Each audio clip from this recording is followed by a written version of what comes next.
მოგესალმებით.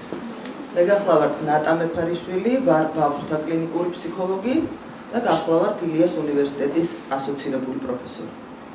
მიხარია რომ ხედავთ დღეს აქ და იმედი მაქვს რომ უმეტესობა თქვენგანი არის მშობელი უკვე და დარწმუნებული ვარ რომ მომავალში ყველანი იქნებით მშობლები. ამიტომ ვფიქრობ რომ ეს ლექცია ყველას გამოგადგებოდა.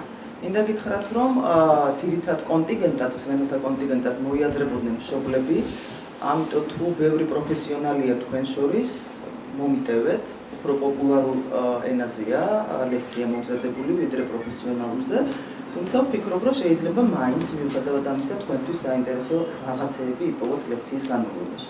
სურვილი მაქვს რომ ლექცია იყოს ძალიან ინტერაქტიული, რაც იმას ნიშნავს რომ თქვენ უნდა ჩაერთოთ მაქსიმალურად. სავარაუდოდ ზუსტად არ ვიცი, საათი და 10 წუთი გაგრძელდება ჩემი მოხსენება. რომლის განმავლობაში შეგიძლიათ შემაჩეროთ და დამისვათ შეკითხვები და ასევე ბოლოს დავიტოვოთ დრო დაახლოებით 9 საათი მაქსიმუმ, რომლის განმავლობაშიც უნდა დამისვათ ასევე შეკითხვები თუ ამის სურვილი გექნებათ. კიდევ ერთი ნიუანსი, მიუხედავად იმისა, რომ შეჩვეული ვარ დიდ აუდიტორიებს და ვკითხულობ მათთან ლექციებს, დღეს ცოტათი მღელავ, იმიტომ რომ სწორედ ამ წუთში, როდესაც მე თქვენთან ლექციას ვატარებ, ჩემი ძმა ხდება მშობელი. ეს ცოტათი მოულოდნელი ამბავი იყო და ახლობთ 9 საათის წინ გავიგებ, ამიტომ თქვენის ნებართვით ამ ლექციას ჩემ ძმას მივუძვნი. ამიტომ ველოდებოდი ესე დაჟინებით ვიდეო გადაღებას, რომ დაფიქსირებული იყო ჩემი ნათქვამი. ძალიან სასიამოვნოა თქვენი დანახვა და დავიწყოთ. თქვენის ნებართვით დავჯდები, იმ შემთხვევაში თუ ვთქვათ, დამჭირდება თქვენი დანახვა, წამოვდგები. იმედია რომ ხმა კარგად გესმით, ხო? პირველი შეკითხვა რაც მაქვს, თქვენ ხედავთ ეკრანზე ლექციის სათაურს. და ხედავთ რომ პირველი ფრაზა არის მე მშობელი, რომელიც საკმაოდ პოპულარულია. შემდეგ მოდის პოზიტიური აღზრდა. მაინტერესებს რა გსმენიათ პოზიტიური აღზრდის შესახებ. და გააქტიურდით უკვე რომ მხოლოდ მე არ მისმენთ და ვის სმენიათ? გისმენთ? ანუ ნაკლები მოგესალმებით. ნაკლები დასჯა და ალბათ უფრო მეტი წახალისება და როგორც წინა ლექციაზე წინეჭიჭარა უმახსენა, ალბათ სავარაუდოდ ის მოიაზრება პოზიტიურ აღზრდაში. სწორად მიხვდით. ჭინჭარაულმა რა ახსენა სამწუხაროდ არ ვიცი, მაგრამ სავარაუდოდ პოზიტიურ მიდგომაზე ისიც ისაუბრებდა. დღევანდელი ჩვენი ლექცია ეფუძნება ქცევით მიდგომას, რომლის ფარგლებშიც მოგაწვდით რეკომენდაციებს, როგორც მშობლებს, ასევე მომავალ მშობლებს და სპეციალისტებს, იმის თაობაზე თუ როგორ უნდა ვიყოთ წარმატებული მშობელი. და როგორ უნდა ვიყოთ გაცილებით პოზიტიური, ნაკლები დასჯის, როგორც თქვენ თქვით, და უფრო მეტი წახალისების ფარგლებში. მაგრამ მანამდე ძალიან მნიშვნელოვანი იქნება გითხრათ ისიც, რომ დაახლოებით 15 წელია ვარ ფსიქოკონსულტანტი და ვატარებ, ასე ვთქვათ, კონსულტირებას ბავშვებთან და მათ მშობლებთან. და ჩემთან მოსული მშობლების დაახლოებით 90% ინტერესდება საკითხით, რომელსაც ქვია მშობლობა. რაც გულისხმობს იმას, რომ მათ უჩნდებათ შემდეგნაირი კითხვები და ვნახოთ რა არის ეს კითხვები. სავარაუდოდ ალბათ ეს შეკითხვები გაქვთ თქვენს, ან გაგიჩნდებათ მომავალში. ბოლო 2-3 წელია განსაკუთრებით გააქტიურდა შეკითხვა რას ნიშნავს იყო კარგი მშობელი. შემდეგი შეკითხვა არის როგორ გავხდე კარგი მშობელი. ნამდვილად კარგი მშობელი ვარ, ხშირად ვსვამენ მშობლები ამ შეკითხვას. და შეიძლება ვიყო უკეთესი მშობელი, ვიდრე ვარ თუ არა. ეს შეკითხვაც არის ხოლმე ჩემთან მოსულ მშობელთა შეკითხვების ჩამონათვალში. ასევე მინდა დიდი სიხარულით აღვნიშნო ის, რომ წინა წლებში გაცილებით მეტი იყო დაინტერესებული მშობელთა რიცხვი, რომლებიც დედრობით ისქესის იყვნენ. მე დღეს ვხედავ აუდიტორიაში რამოდენიმეს, მაგრამ მამაკაც, ეს ძალიან მიხარია.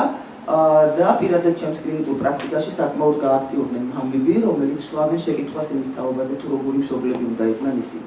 ეს არის ძალიან მისასალმებელი, იმიტომ რომ მშობლობა იზოლირებულად არ არსებობს, მშობლობის ვალდებულება და პასუხისმგებლობა უნდა აიღოს ორივე მშობელმა, როგორც დედამ, ასევე მამამ, და ესეთი შეთანხმებულობის პირობებში ყველაზე უფრო ეფექტურია მშობლობა. საინტერესოა, რომ კონსულტაციაზე თუ ორივე მშობელი ერთად მოდის და ვაფრთხილებ ხოლმე რომ ისინი ერთად მოვიდნენ, გაცილებით ეფექტურ შედეგს ვიღებ ხოლმე მშობლობის თვალსაზრისით, ვიდრე მაშინ როცა დედა მოდის ან მხოლოდ მამა, ესეთი შემთხვევებიც არის, როცა მხოლოდ მამები მოდიან და ისინი გადასცემენ თავიანთ მეუღლეებს მშობლობის შესახებ ინფორმაციას. ახლა გავაკეთებთ. იმედია კარგად ხედავთ, ხო რა წერია, ზომა კარგია შედის. როგორია კარგი მშობელი? პირველი რაც მინდა აუცილებლად აღვნიშნო, არის ის, რომ მან უნდა იცოდეს ბავშვის განვითარების ეტაპების შესახებ და არ არის აუცილებელი, რომ ეს იყოს აკადემიური ცოდნა, მნიშვნელოვანია მას ჰქონდეს მინიმალური ინფორმაცია და ამ ინფორმაციის მიღება შეიძლება ან პროფესიონალისგან, ან მასალით, რომელიც შეიძლება წაიკითხოს, იქნება ეს ინტერნეტ მასალა, თუ იქნება რაიმე წიგნი. ვერ გეტყვით, რომ ქართული ლიტერატურა ბევრია ამ საკითხებთან დაკავშირებით, მაგრამ ბოლო დროს გამოვიდა ქართული წიგნი, რომელიც ეხება სწორედ პოზიტიურ მშობლობას და სწორ მშობლობას, ამის შესახებ მოგვიანებით დაგელაპარაკებით, თუ დაინტერესდებით, თუმცა ინგლისურ ენაზე მასალა არის საკმაოდ დიდი.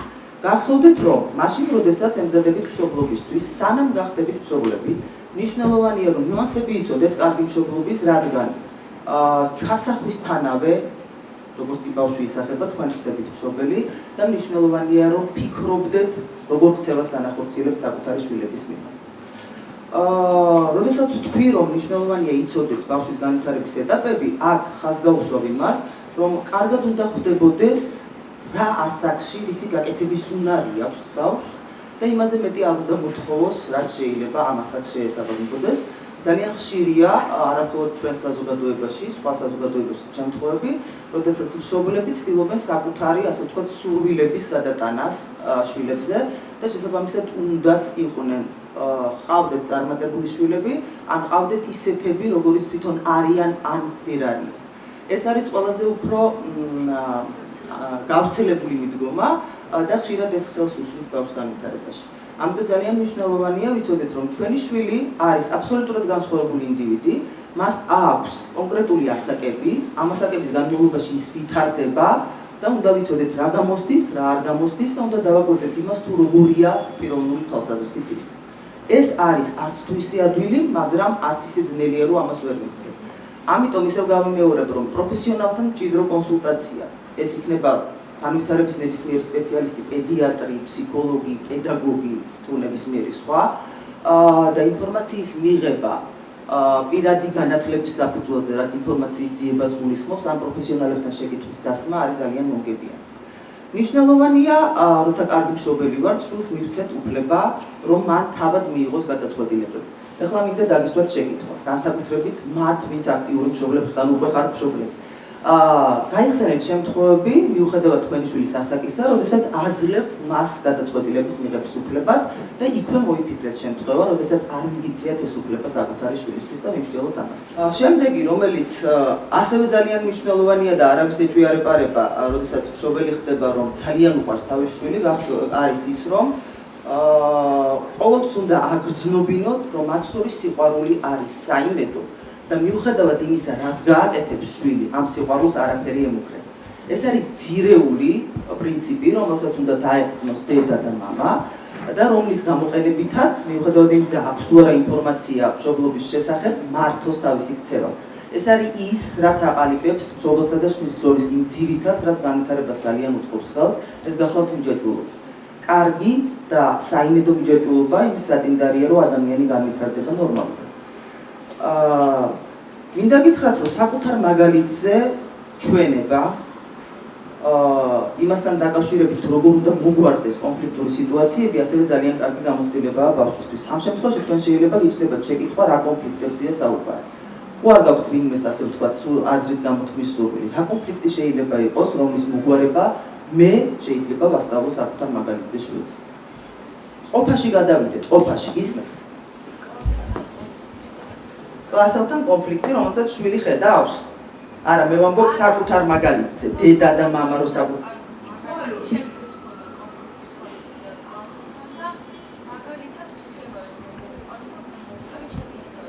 თქვენ მოუყევით თქვენი ისტორია, ესეც მაგალითია. კარგი, თუ უშუალო მაგალითი ხო არ გახსენდება?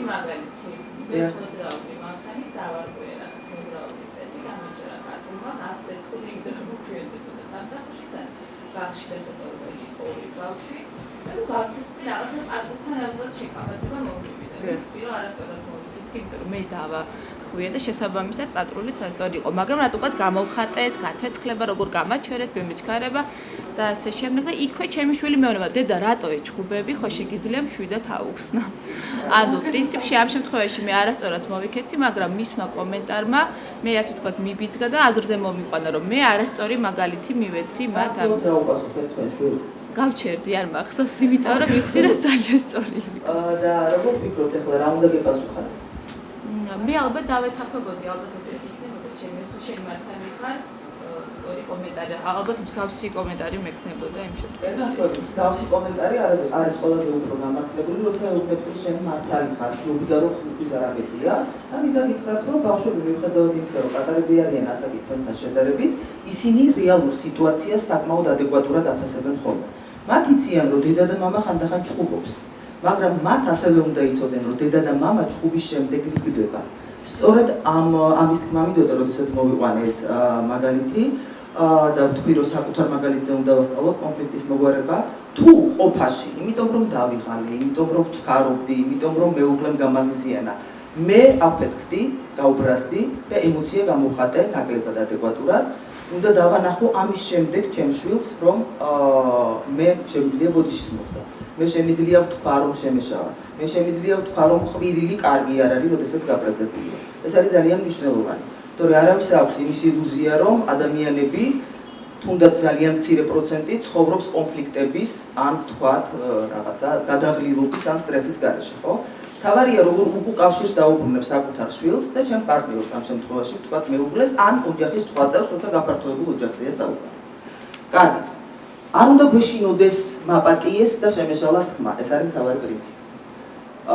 შემდეგი რაც ძალიან აქტუალური გახდა ბოლო წლების განმავლობაში და მე მგონი ამ მშობელთა რიგშიც მეც ხვდები პერიოდულად სამწუხაროდ ნახავთ ის რომ მშობელმა აუცილებლად უნდა გამონახოს საკმარისი დრო თავის შვილთან ურთიერთობისთვის. 21 საუკუნე საკმაოდ სწრაფი, აჩქარებული და პროგრესული საუკუნეა. ჩვენ ვცდილობთ რომ საკუთარი თავი შევინახოთ და შევინარჩუნოთ საზოგადოებაში.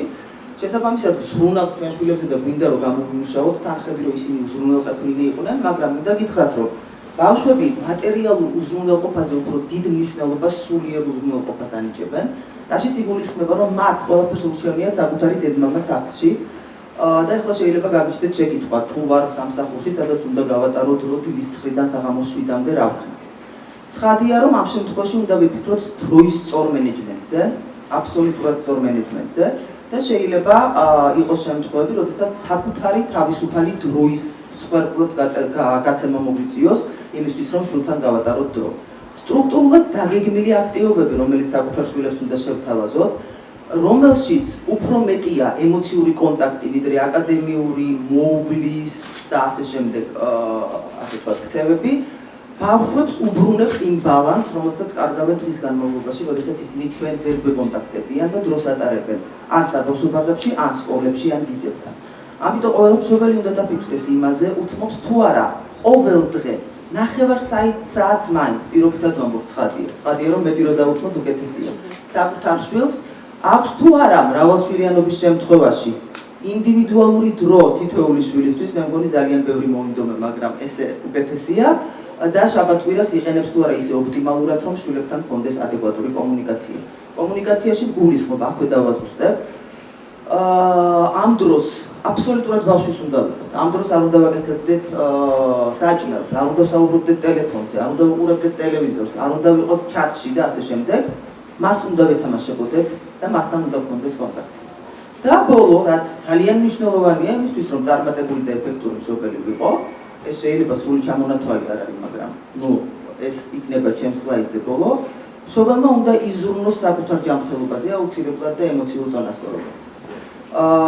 ჯანმრთელობა იგულისხმება ფიზიკური მნიშვნელობითაც და ემოციური მნიშვნელობითაც, მაშინ თუ მე ვარ გადაღლილი, ვარ დასტრესილი, ვერ ვაგვარებ საქმეს, ვფიქრობ, რომ შვილისთვის დრო არ გამოვყავი და ამის გამო მაქვს ბრალეულობის განცდა, ცხადია, რომ ემოციურად გაწონასწორებული ვერ ვიქნები.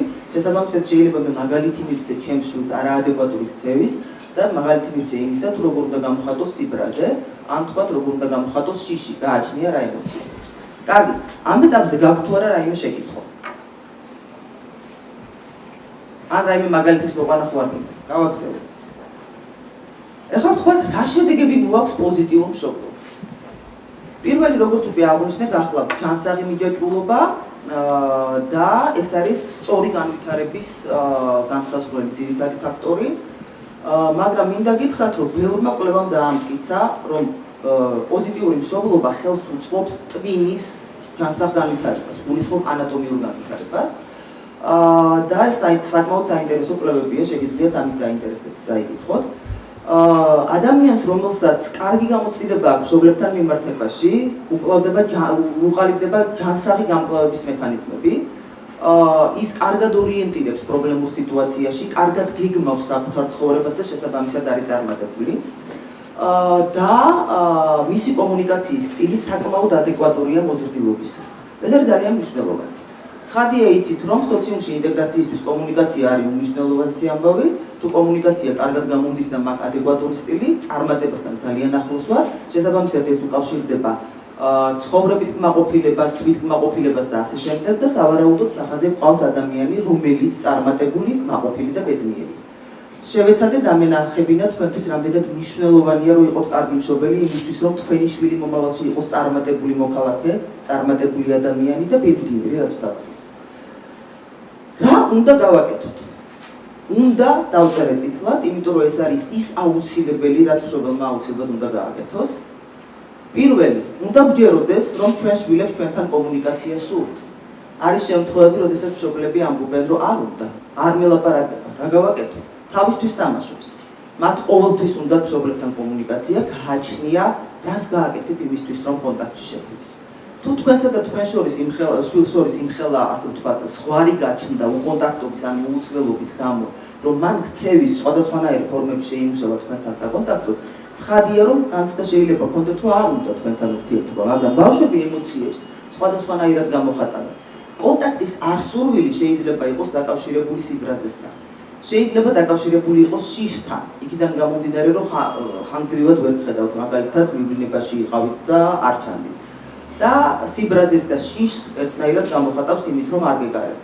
ყოველთვის უნდა იცოდეთ, რომ მიუხედავად იმისა, როგორ იქცევა თქვენი შვილი, მიუხედავად იმისა, განვითარების რა ეტაპზეა, მიუხედავად იმისა, განვითარების რა სირთულეები აქვს, მას ყოველთვის უნდა თქვენთან კომუნიკაცია. აუცილებლად უნდა მოусმინოთ საკუთარ შვილებს. არ უნდა გქონდეს იმის განცდა, რომ ის პატარაა, ვერ გვეტყვის, ვერ გაგოგებინებს, მას რა ესმის, რაც ძალიან ხშირი პოპულარული ფრაზაა ქართველ მშობელთა პოპულაციაში. არ ესმის. ჯერ პატარა. აი შვილებთან კომუნიკაცია შეიძლება გაბრაზებულია, შიში აქვს, ანუ უყურადღებობის გამო მშობელთან არ სურს კომუნიკაცია, როდესაც ცდილობს მშობელი რომ მასთან კომუნიკაცია დაამყაროს და კომპლექსირება გავაკეთოს იმ დროს, რაც ბავშვი მოაკლო. ამით უფრო როდესაც იზიანება ბავშვი რა უნდა გავაკეთოს. მაგაზე მოგვიანებით ვილაპარაკოთ, გაღიზიანებულ ბავშვს როგორ უნდა მოვექცეთ, მაგრამ ზოგადად უნდა ვიცოდეთ, რომ მასთან ურთიერთობა ძალიან მნიშვნელოვანია. აუცილებლად უნდა განვიხილოთ შვილებთან ის საკითხები, რაც გსურს რომ მათ გააკეთონ. ეს ძალიან მნიშვნელოვანია. ეს იმას ნიშნავს, რომ პირდაპირ უნდა ვუთხრათ, რას ველით მისგან. უნდა ვიყოთ საკმაოდ ნათელი, ბრჭყალებში ეს ნათელი, გამოკვეთილი, გასაგები იმასთან დაკავშირებით, თუ რა გვინდა მათგან. ამიტომ ძალიან კარგია, განსაკუთრებით პატარა ასაკში, რომ მათ ვესაუბროთ გარკვეული გასაგები ფრაზებით, წინადადებები არ იყოს რთული და შეესაბამებოდეს ასევე მათ განვითარებას ის ფრაზები, რითაც მე მანიპულირებ. აუცილებლად უნდა ვიყოთ თანმიმდევრულნი. მაინტერესებს, ხართ თუ არა თანმიმდევრულნი, როდესაც საქმე ეხება შვილებს ან ბავშვებს და რას გულისხმობ, როცა ვამბობ თანმიმდევრულნი. რას ნიშნავს თანმიმდევრულობა? ეს ერთ რამეზე ვეუბნები გააკეთე და მეორე დღეს იმავე რამეზე ვეუბნები რომ არ გააკეთე. გამოგდით თანმიმდევრულობა?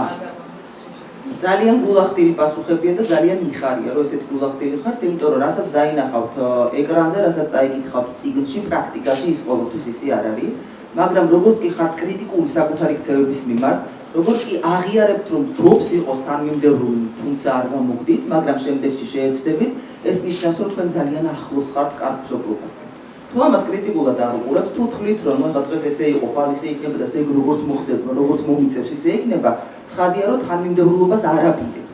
თანმიმდევრულობა ძალიან მნიშვნელოვანია ბავშვებისთვის, იმიტომ რომ მათ იციან რას ელიან თქვენგან და შესაბამისად მათი შფოთვის და მოულოდნელობის, ასე ვთქვათ, მოლოდინის დონე არის დაბალი. ესეც ძალიან მნიშვნელოვანია განვითარებისთვის და იმისთვის, რომ თავი იქნას კომფორტულად. და შემდეგი რაც მინდა გითხრათ არის ის, რომ თუ მე და ჩემ შვილს მოგვივიდა კონფლიქტი და რამეზე ვერ შევთანხმდით, ეს უნდა გამოვიყენოთ პრობლემაზე ორიენტირებული და პრობლემის მოგვარებაზე ორიენტირებული უნარების გამოსამუშავებლად. მაგალითად, ამ შემთხვევაში უნდა ვასწავლოთ, როგორ გამოვხატოთ სიბრაზე ისე, რომ ვინმე არ დავაზიანოთ. როგორ გამოვხატოთ სიბრაზე ისე, რომ ვინმე შეურაცხყოფა არ მივაყენოთ. როგორ ვთქვათ, რომ გავბრაზდი და ეხლა შევეცდები, რომ დავმშვიდდე. ასევე, ისევ გავიმეორებ, მნიშვნელოვანია ვასწავლოთ ბოდიშის მოხდა და ვაჩვენოთ საკუთარი მაგალითი. ეს ყველაფერი მომავალში მას დაეხმარება იმაში, რომ სამსახურში უკეთესად გამოუვიდეს ურთიერთობა, თქვათ უფროსთან, ან თანამშრომელთან, რომელიც პრობლემას უქმნის.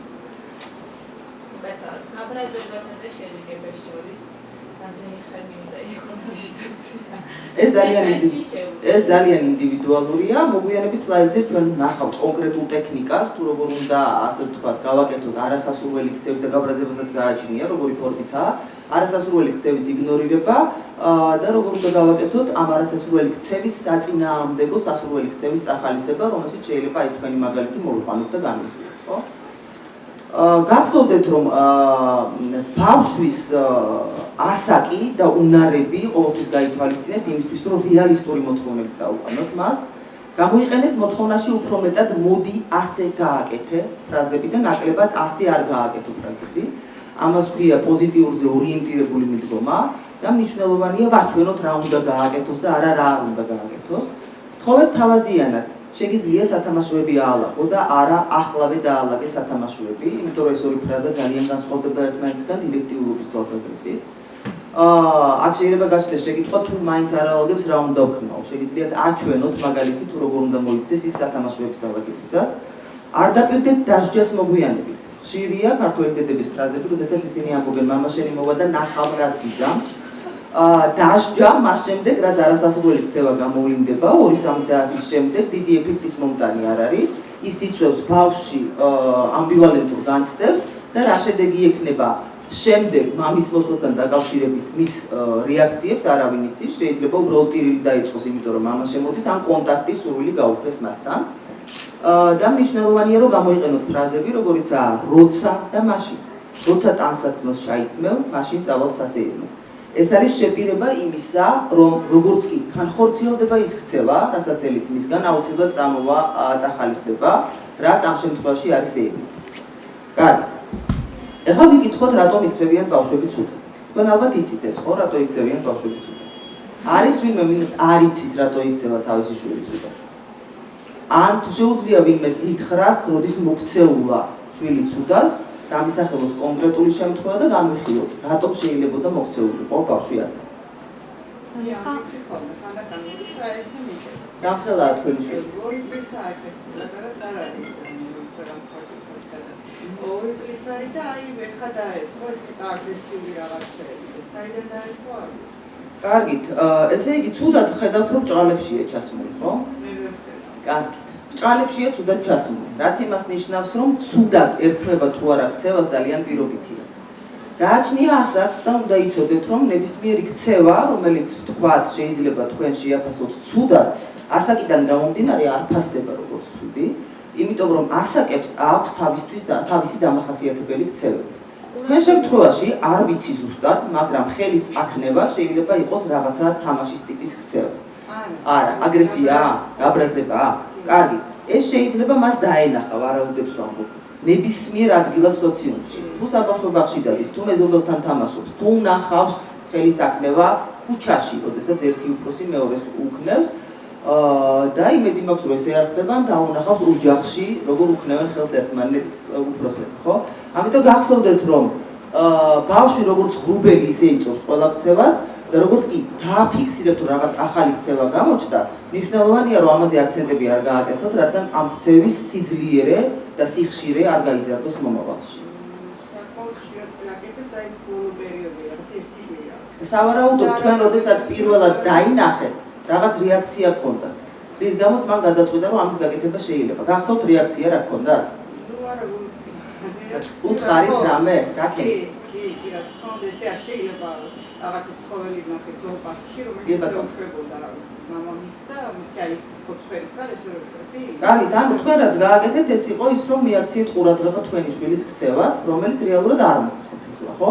შესაბამისად, რატომ მოხდა ის, რომ ეხლა უფრო ხშირად აკეთებს ამ ერთი კვირის განმავლობაში, შემდეგში დაინახავთ, მაგრამ ეხლა ვეგეთქვით, რომ დადებითად გამომტკიცეთ, ანუ წაუხალისეთ ქცევა, რომელსაც ხელის აქნება ქვია. უნებლიე. ცხადია, რომ თქვენ გინდოდათ გესწავლებინათ, რომ ეს არ უნდა გაეკეთებია, მაგრამ 2 წლის ასაკში ამის გაცნობიერებას ბავშვი ვერ აკეთებს. სამაგიეროდ ზუსტად იცის, რომ თუ გაიწყებთ ამ ქცევაზე საუბარს, ესე იგი ყურადღებას აქცევთ და ესე იგი წაახალისებთ და მომავალში გაიმეორებს. ნელ-ნელა უფრო ცხადი გახდება, რას ნიშნავს თქვა იგნორირება და რას ნიშნავს რეაქცია ქცევაზე, რომელსაც თქვენ ფსიქოლოგები, განსაკუთრებით ბიჰევიორისტები დადებით გამტკიცებას ვეცადეთ.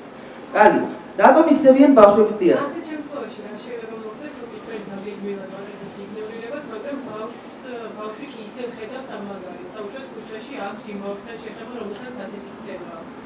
იცი რა, თუ შეხება ინტენსიურია, რა აჯობებს იმის მაგალითი თუ ჩემი იგნორირება არავინ იცის. ამიტომ ეს ინდივიდუალური შემთხვევა შეიძლება გაერჩიეს ესე, თუ ინტენსიურად აქვს კომუნიკაცია ამ ბავშვთან და ამ ბავშვთან კონტაქტში უფრო კარგად გამტკიცდა ქცევა, ვიდრე თქვენ დაგეგმილად აიგნორებთ ამ ქცევას, ხო? სავარაუდოდ შეიძლება აჯობოს ხელის აქნევამ და ხშირი იყოს. მაგრამ თუ ვთქვათ, იცით რომ სწორედ ეს არის წინაპირობა ქცევის, ანუ გამომწვევი არის ის, რომ მუდმივად ამ ბავშვთან კონტაქტობს და ბავშვი თავისთავად მაჩხუბარია, სხვაზე მაგ ლაპარაკი, ხო და მაგალითს აძლევს. მაშინ ჩვენ ვიტყვით, მოგვიანებით, რომ წინაპირობების ჩასწორება უნდა მოახდინოთ და ალბათ ვიტყვით რა უნდა ხნათ. ცოტა უნდა ასე ვთქვათ ჩამოაშოროთ ყველაზე უფრო ასე ვთქვათ უხეში გზა და სხვა შეიძლება გავაკეთოთ ის, რომ კონსულტაცია გაუწიოთ იმათ მშობლებს, თუ რა უნდა გააკეთონ იმისთვის, რომ გააკროს მათმა შვილმა ესეთი ქცევა. ეს ტექნიკურად საკმაოდ რთული მოსაგვარებელი იქნება, იმიტომ რომ შეიძლება იმ მშობელმა არ მიიღოს, ვერ გააკეთოს და ასე შემდეგ, მაგრამ თქვენ უფრო მეტად თუ გაწუხებთ თქვენი შვილის ხელის ქნება და ფიქრობთ, რომ იმ ბავშვთან სოციალური კომუნიკაციის შეწყვეტა დიდად არ ავნებს, შეგიძლიათ ოდნავ მოაშოროთ, ხო? ეს არ ნიშნავს, რომ საერთოდ უნდა აუგზავნოთ მასთან კონტაქტი. ცოტა ხნის შემდეგ, როდესაც ჩაუხრობთ ამ ქცევაში, თავიდან ცადებთ, რომ მიუახლოვდეს ამ ბავშვს და გამორიცხული არ არის, რომ მასთანაც იყოს გამქრალი ეს ქცევა, ან პირიქით უფრო გაძლიერებული. ეგ არავინ იცის. თითოეული შემთხვევა არის ძალიან ინდივიდუალური, ანუ რეკომენდაციები მშობლებისთვის და სპეციალისტებისთვის ინდივიდუალურია ნებისმიერ შემთხვევაში. თუმცა პრინციპები მეტნაკლებად ერთნაირია, მინდა გითხრათ. ბავშვები ცუდად იქცევიან და შევთანხმდეთ, რომ ცუდად არის პირობითი სიტყვა. ეს ძალიან ინდივიდუალურია, რა არის ცუდად და ხშირად უფროსები ცუდად ვეძახით ნებისმიერ ქცევას, რომელსაც ჩვენ ვთვლით ცუდად, ან ბავშვობაში ვთვლიდნენ ჩვენთვის, რომ ეს იყო ცუდი ქცევა, მშობლებისგან გვახსოვს ესე, ან საზოგადოების გავლენით ვამბობთ, რომ ეს ცუდი ქცევაა, ხო? კარგად დაფიქრდით, რას უკრძალავთ შვილებს და რას ეძახით ცუდ საქციელს. და გახსოვდეთ, რომ თუ ეს საქციელი, რომელსაც ცუდად ჩათვლით, მაინც სახეზეა, აქვს ამას რამოდენიმე მიზეზი და პირველი გახლავთ ყურადღების მიქცევის მიზნით ცუდად ქცევა. და ყურადღება არის ის ყველაზე ძლიერი წამახალისებელი, რომელზეც თქვენი შვილები მაქსიმალურად აქტიურად რეაგირებენ. თქვენ ვერაფერს შესთავაზებთ იმაზე უკეთეს, ვიდრე თქვენი ყურადღება. ამიტომ, როდესაც ხედავთ არასასურველ ქცევას, ჯობს რომ გააკეთოთ იგნორირება, ვიდრე ამაზე რეაქცია გქონდეთ.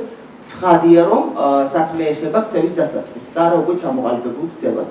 თუ ჩამოყალიბებული ქცევა ქართულებულია, ისე რომ იგნორირებას ვერ აკეთებთ, მაშინ არის სხვა ტექნიკები, რომელზეც ალბათ ან შევძლებთ რომ ვისაუბროთ, ან სხვა შეხვედრაზე ვისაუბროთ.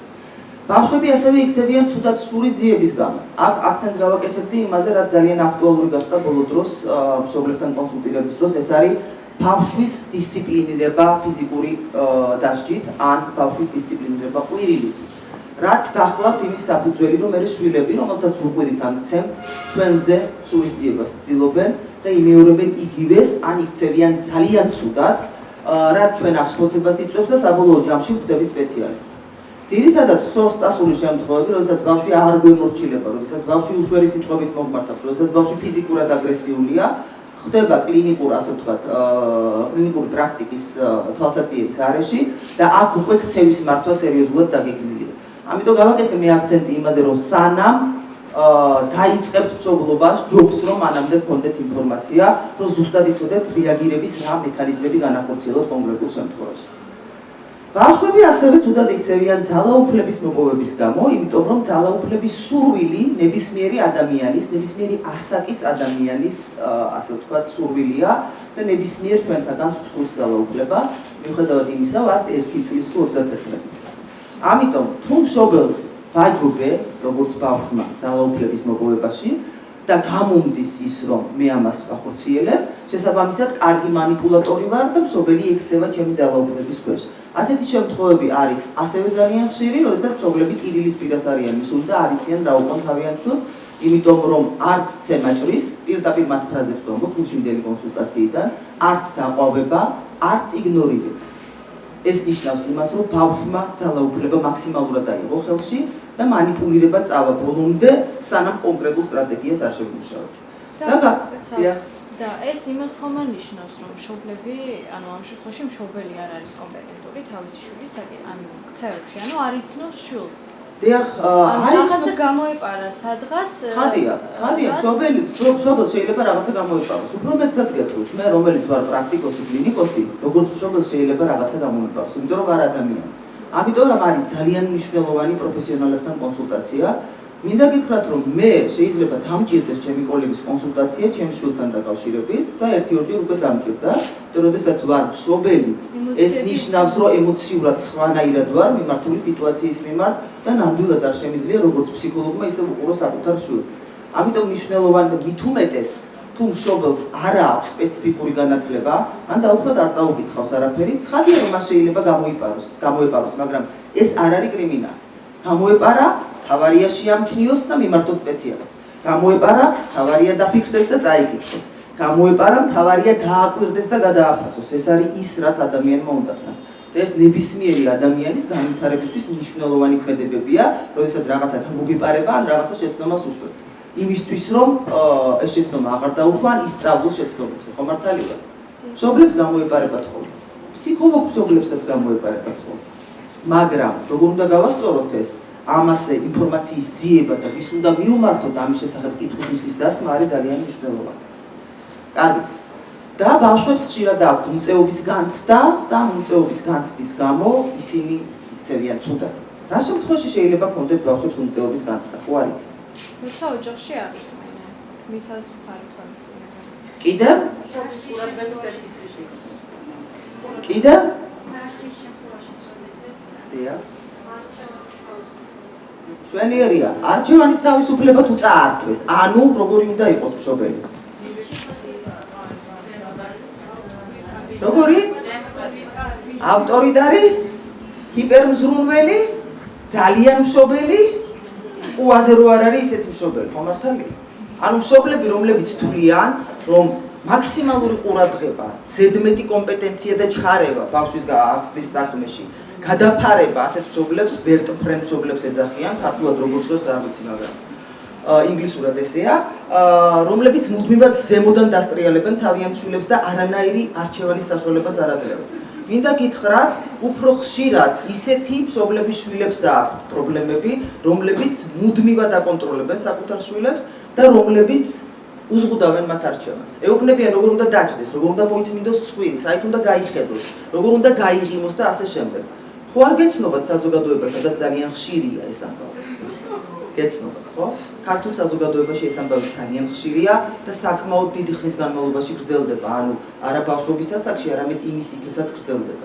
შესაბამისად ძალიან მნიშვნელოვანია მშობელს ეს გავაცნობიერებიოთ და ვუთხრათ, რომ ამდენი მზრუნველობა, რომელიც მას სასარგებლოდ მიაჩნია, დათურ სამსახურს უწევს თავის შვილს და მომავალში უკარგავს არჩევანის გაკეთების თავისუფლებას, უკარგავს გადაწყვეტილებების მიღების სურვილს, უკარგავს თავისუფალ პიროვნებად ჩამოყალიბების ალბათობას. თუ ამ კუთხით დავანახებთ მშობელს, ცხადია, იმედი მაქვს, რომ ის ბავშვის სასარგებლოდ გააკეთებს არჩევანს. თუმცა შემთხვევაში 35-40 წლის დასრული ადამიანები ჯერ კიდევ ბავშვებად მოიაზრებიან მშობლების. ეს აღზრდის ბრალია პირდაპირ. ანუ ზუსტად ეს პრობლემაა. ამიტომ ალბათ ხვდებით რა მნიშვნელოვანია მშობელთა სკოლების არსებობა, რა მნიშვნელოვანია მშობელთა განათლება, რა მნიშვნელოვანია ვასწავლოთ მშობლებს როგორი მშობლები უნდა იყვნენ და ვასწავლოთ მშობლებს როგორ უნდა მოექცნენ საკუთარ შვილებს, იმიტომ რომ ხშირად გაგვიგია სასწავლო დაწესებულებებში, საზოგადოებრივი თავშეყრის ადგილებში ნებისმიერი არასასურველი ქცევის აღმოცენების დროს რა ასაკისაც არ უნდა იყოს ბავშვი თუ მოსდილი ადამიანი, რომ ეხებიან პირდაპირ მშობელს, რა მშობელმა გაგზავნა. შენ როგორიც ხარ, ისეთია შენი მშობელი, ხო? ხშირად მიდის მშობლის დადანაშაულება, მაგრამ კონკრეტულად ჩვენ საზოგადოებაში ნაკლებს ფიქრობენ იმაზე თუ რა ვასწავლოთ მშობლებს. არადა მშობლებს სჭირდებათ სწავლება. მშობლებს სჭირდებათ ადგილები, სადაც ისინი განათლებას იღებენ. მშობლობა პროფესია ნამდვილად არ არის, მაგრამ მშობლობა არის ის ვალდებულება, რომელიც კონკრეტულ განათლებას მოითხოვს. ეს არ არის ღვთით ბოძებული ნიჭი, ბიოლოგიური გამრავლების საკითხი დასაგებია, მაგრამ აღზრდის კომპეტენცია არის სხვა რამე, რომელიც უნდა ვისწავლოთ, ხო? კარგი. გადავიდეთ შემდეგზე. შემდეგი რაც უნდა გვახსოვდეს და ვუახლოვდებით ახლა კონკრეტულ მაგალითებს და როგორ უნდა მოვიქცეთ ქცევითი მიდგომების ფარგლებში არის ის, რომ ქცევათა უმრავლესობა არის დასწავლილი. მე თანხმებით თუ არა? გენეტიკას რა უყოთ? გენეტიკა? ნამდვილად. ანუ გენეტიკა არის თავის ადგილას, გარემო პირობები და გარემო პირობებში დასწავლილი ქცევები არის თავის ადგილას. მოდი ესე ვთქვათ რა, მე არ ვეთანხმები ხლად ამას რომ 50-50-ია, მაგრამ ვთქვათ 50-50-ია გენეტიკა და გარემო პირობები. ანუ ის 50%, რომელიც შეიძლება გამოვიყენოთ იმისთვის, რომ ჩვენ შვილებს შესაბამისი უნარჩვევები ჩამოუყალიბოთ, მაქსიმალურად უნდა გამოვიყენოთ. მე თანხმებით? დამერწმუნეთ, ეს ჩემი მოგონილი ფრაზა არ არის, ეს არის კვლევებით დადგენილი, ასე ვთქვათ, შეხედულებები და წლების განმავლობაში გამოცდილი პრაქტიკა, რომელიც ამბობს, რომ მიუხედავად იმისა, რომ ყველა ადამიანი ინდივიდია და ინდივიდუალურია და მიუხედავად იმისა, რომ ყველას კონკრეტული გარემო პირობები აქვს, თუნდაც იმათ, ვინც ერთ სადარბაზოში ცხოვრობს და ერთ იგივე ასაკისაა და დაახლოებით ერთი ასაკის მშობლები ყავს, ჯგუფებსაც კი კონკრეტული განსხვავებული გარემო პირობები აქვს, ძალიან ბევრი რამის შეცვლა შეიძლება ისეთი მეთოდით, რომელსაც ქვია დასწავლი. სწორედ ამ დასწავლაზე ვისაუბრებთ ახლა და დასწავლის, ასე ვთქვათ, ჩარჩოებში მშობლობის სტრატეგიებს. ეხლა თქვენ ნახავთ ბევრისთვის ძალიან ცნობილ ცხრილს, რომელსაც ქვია ABC ცხრილი, რომელიც არის აბრევიატურა ინგლისური, ასე ვთქვათ, სიტყვებისა და გახლავთ ქცევის წინაპირობა, თავად ქცევა და შედეგი. რატომ მოვიყვანე ეს ცხრილი? მაშინ, როდესაც გადაწყვეტთ, რომ თქვენი შვილის ქცევა არ მოგწონთ. ან თუმცა გადაწყვიტეთ, რომ თქვენი შვილის ქცევა კი გაგმაყოლიფილებთ, მაგრამ თქვენი ქცევა ან თქვენი მეუღლის ქცევა არ მოგწონს შვილთან მიმართებაში, შეეცადეთ გამოიყენოთ ეს მარტივი ცხრილი, ძალიან პრაქტიკული, ასე ვთქვათ, რჩევა და ჩაწეროთ იქ ის ქცევები, რომელსაც ყველანი ერთად ახორციელებთ. აგიხსნით, 3 გრაფაა. ერთ გრაფაში იწერება ბავშვის ქცევა, ანუ რა ქცევას ახორციელებს ბავშვი კონკრეტულ მომენტში. მის წინ არის, ასე ვთქვათ, წინაპირობა, რომელშიც უნდა დავწეროთ რა ხდება მანამდე, სანამ დავინახეთ, არასასრულზე გავაკეთებ აქცენტს, არასასრული ქცევა და შემდეგი მესამე გრაფა არის შედეგი, რომელიც არის იმის აღმწერი თუ რა მოყვება ბავშვის ქცევას. ანუ რა გავაკეთე მე, მაშინ, როდესაც ბავშვმა რაღაცა არასასრული ჩაიდინა. დავაჯილდოვე, გავუცინე, ჩავეხუტე, მოვეფერე თუ იგნორირება გავუკეთე ამ ფაქტს, ხო? ABC ნიშნავს იმას, რომ A არის ინგლისური სიტყვის antecedent, რაც წინაპირობაა შესატყვისი, B არის behavior, ხოლო C არის consequence.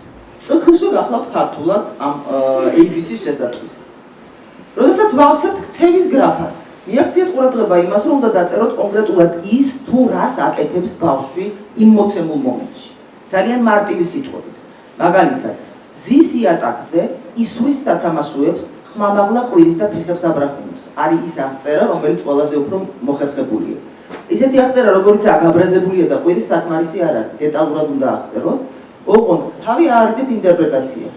თუ თქვენ რაიმე ქცევას ვერ ხედავთ, რა იგულისხმება ამ ქცევის იქით, ნუ ჩაწერთ ამას.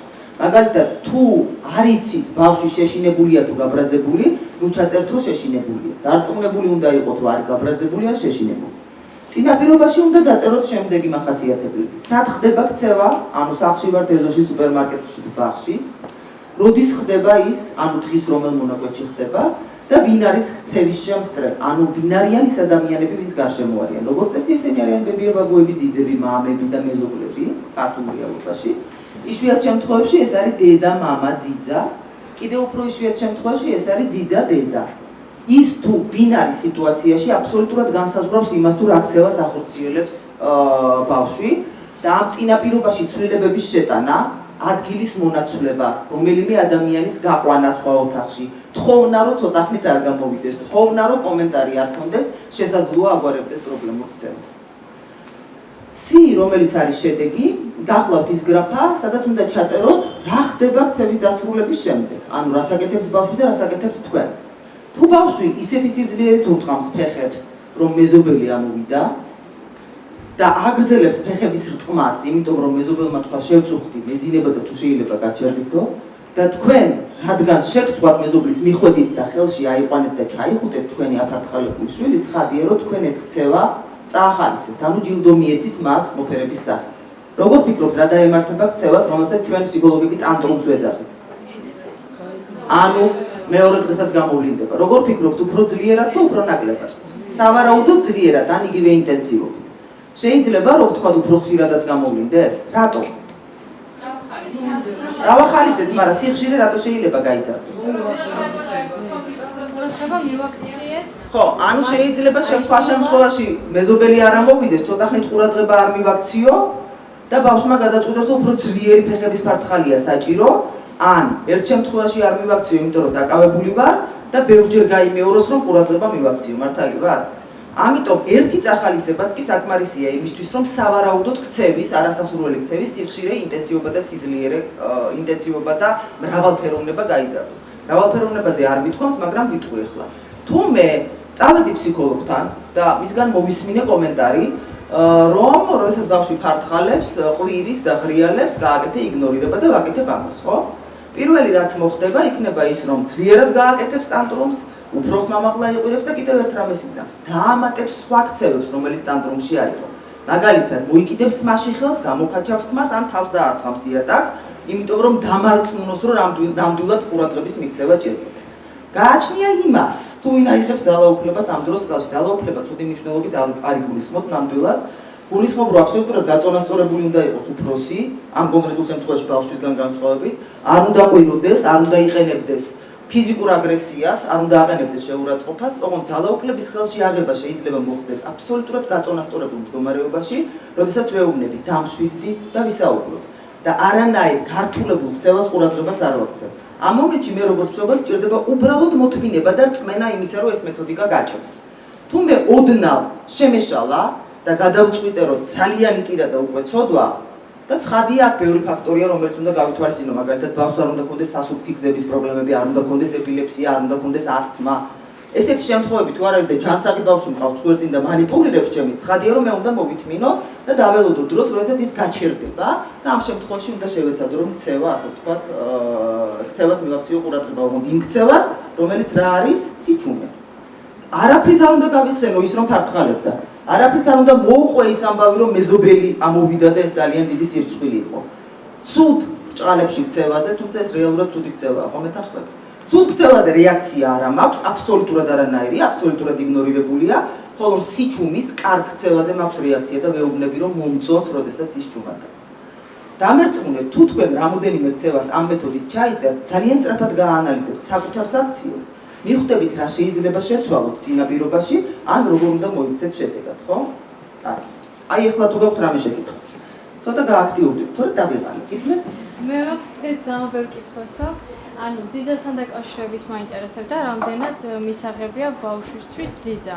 ანუ მაშინ თუ ძიძას აუყვანთ, ისიც ცალკე უნდა დატრენინგდეს. ეს პრობლემა გახლავთ იმ ადამიანების ნაკლები კომპეტენტურობა, რომელთაც ბავშვებთან შეხება უწევთ.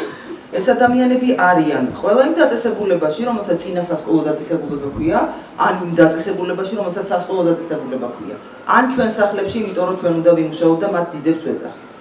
დამერწმუნეთ, რომ არსებობს ძიძების სააგენტო, არც ერთ სააგენტოს შეურაცხყოფას არ ვაყენებ, მაგრამ ბევრ მათგანის შესახებ ვიცი და ვიცი, რომ მათ არ აქვთ პროგრამები ისე შედგენილი, რომ ძიძების განათლების და შემდეგ მონიტორინგის საკითხი იყოს აწყობილი. ამიტომ, როდესაც ვეხებით ძიძას და სახლში ძიძის შემოშვებას, უახლოვდებით საკითხს, რომელსაც ქვია ან გაგვიმართლებს, ან არა.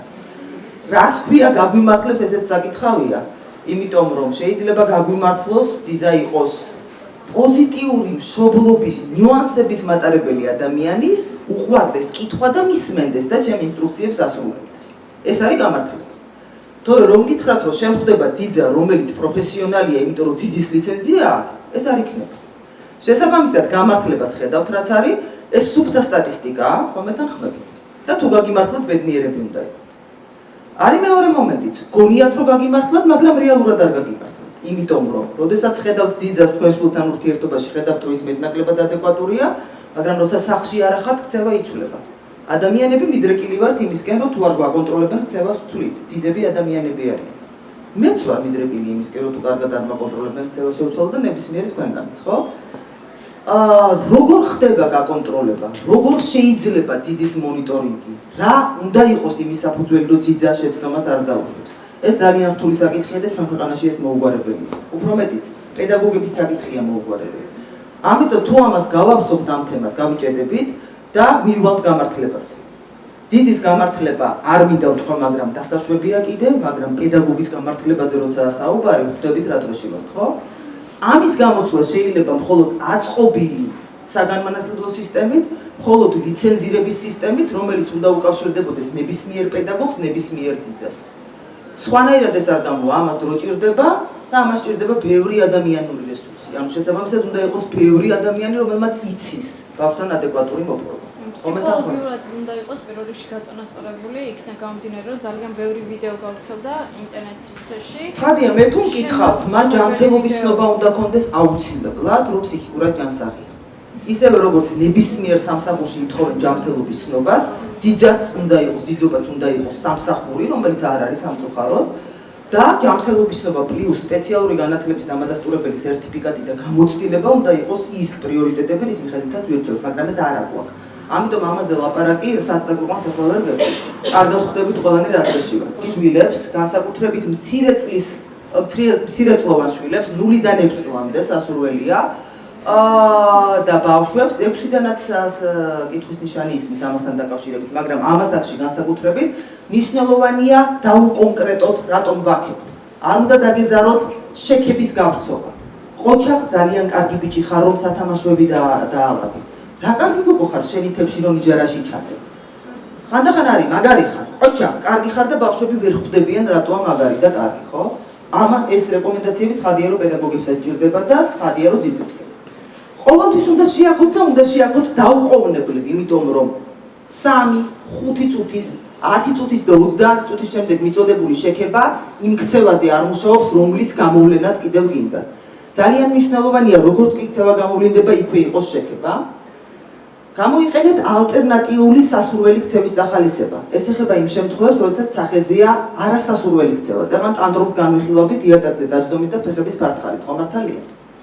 ცხადია, როდესაც ვლაპარაკობთ, რომ ტანტრუმის იგნორირება არის ყველაზე კარგი სტრატეგია, ჩდება კითხვა, როდემდე შეიძლება იგნორირება ვაკეთოთ. ხო, ჩდება ეს კითხვა. პასუხი არის ამაზე შემდეგი.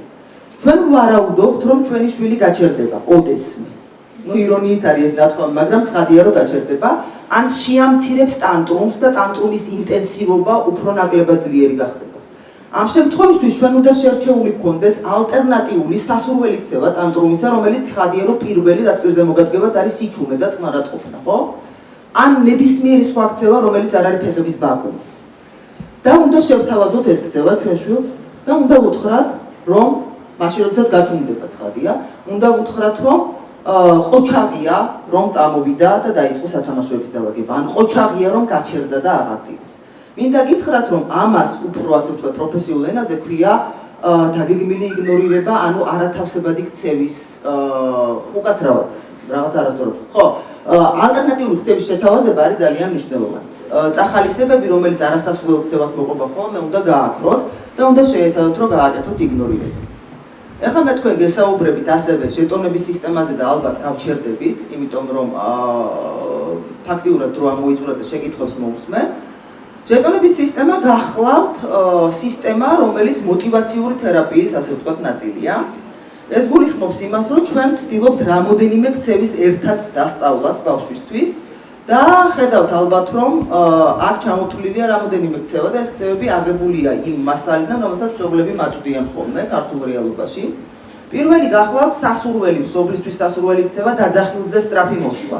იმიტომ რომ როგორც აღმოჩნდა, ქართველი ბავშვების მშობლები 10 ჯერ იძახიან და მე-11-ად, ყველაზე უკეთეს შემთხვევაში ყვირიან ხმამაღლა, ნუ მე-15-ად ალბათ თმებში წვდებიან ხოლმე.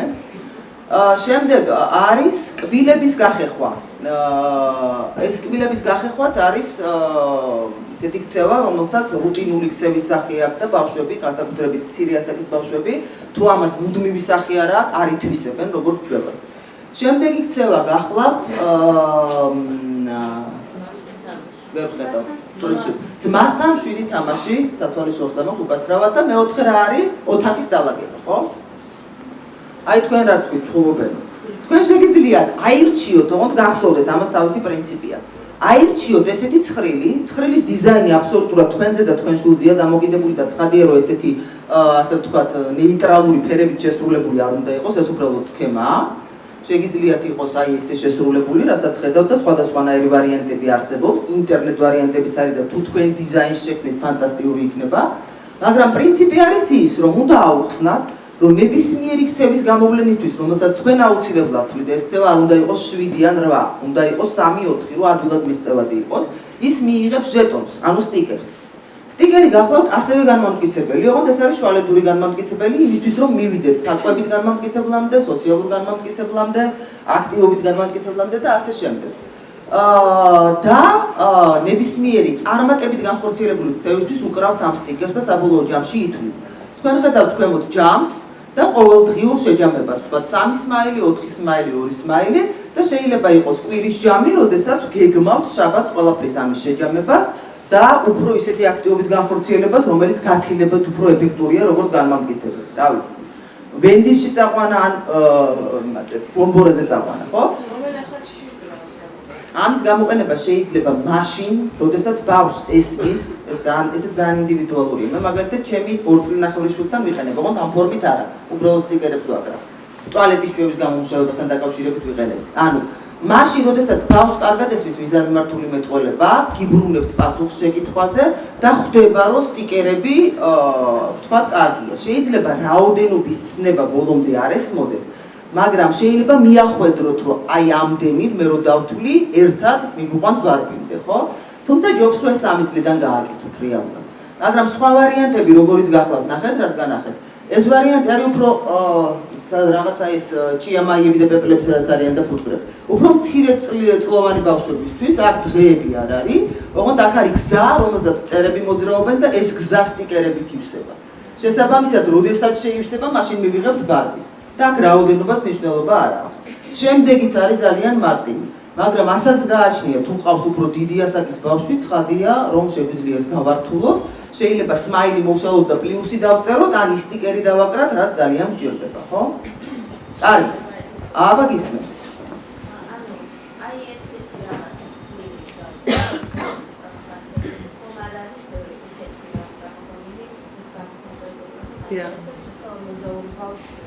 ანუ მაგას ფილობის 42 ბავშვი ხავთ, ხო?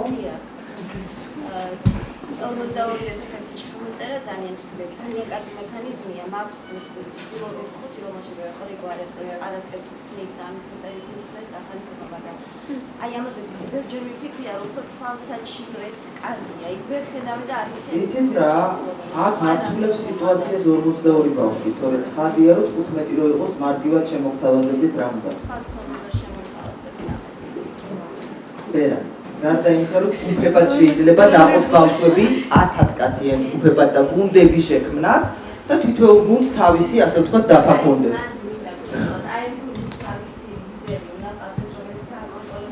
არა, ლიდერი თუ ეყოლება, თუ შეიძლება ცვალეთ ლიდერი, იმიტომ რომ ყველამ იგრძნოს ლიდერის როლში საკუთარი თავი. ცვალეთ, თუმცა შეიძლება ლიდერი თავისთავად გამოიკვეთოს, ან თქვენ მიზანმიმართულად მიანიჭოთ ლიდერის როლი იმ ბავშვს, ვისაც სჭირდება ამ უნარების განვითარება. ოღონდ ცვალეთ და იცოდეთ, რომ ეს როტირების პრინციპი. ძალიან მიხარია თქვენ რო აუდიტორიაში ხართ, კიდე იმედია ვინმე ბაღის მასწავლებელი აქ იქნება. შვენიერი. კარგი, კიდე რა შეკითხვა გაქვთ? მე ფაქტიურად დავასრულე ჩემი ლექცია. უფრო დაწვრილებით იმასთან დაკავშირებით, როგორია პოზიტიური მშობლობა, ილიას ბავშვის განვითარების ცენტრში დაიწყება ტრენინგების ციკლი 2016 წლიდან, რომელსაც ექნება უფრო ხანგრძლივი, ასე ვთქვათ, ლექციების და შეხვედრების პრაქტიკული აქტივობების სახე. ეს არის აბსოლუტურად მშობლებისთვის განკუთვნილი აქტივობა და ვეპატიჟები ყველა მშობელს და ალბათ მოდიფიცირება შეიძლება იმისა, თუ როგორ გავაკეთოთ ეს ბაღის მასწავლებლებისთვის და ალბათ მოდიფიცირებაზე დავფიქრდებით ფსიქოლოგებთან დაკავშირებით, მაგრამ პირველი, რასაც ვიზამთ, ესენი არიან მშობლები. შემდეგი ჯგუფი იქნებიან ძიძები და ბაღის მასწავლებლები. კარგი. ძალიან სასიამოვნოა დღეს აუდიტორიაში ხედავდით. იმედია, რომ ჩემი ლექცია სასარგებლო იყო თქვენთვის. კი იყო საკმაოდ ასე ვთქვათ, მოკლე და კომპაქტური, მაგრამ ვისაც ინფორმაციის მიღება უნდა და მინიმალური იმედია რომ მოგაწოდეთ. ნახვამდის.